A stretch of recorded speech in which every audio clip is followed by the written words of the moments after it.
In this section, we'll go through power supply removal and replacement. This model is the half cabinet Viusite. Before removing any parts, make sure that power is disconnected or turned off. This can be done by checking the breakers or checking with a voltage meter. Here are the tools required. The low voltage terminals on the power supply feed the hub board. The low voltage terminals are located at the top of the power supply.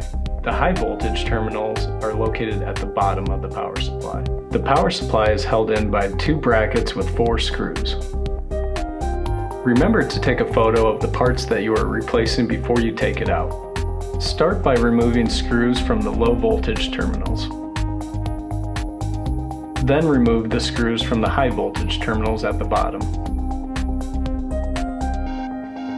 Then remove the screws on the brackets that hold the power supply in. This sticker displays the notes regarding input and output on the power supply. Place new power supply in the correct position underneath the brackets. Then screw all the connections to make the power supply tight. Replace all wires back into the correct terminals on the power supply.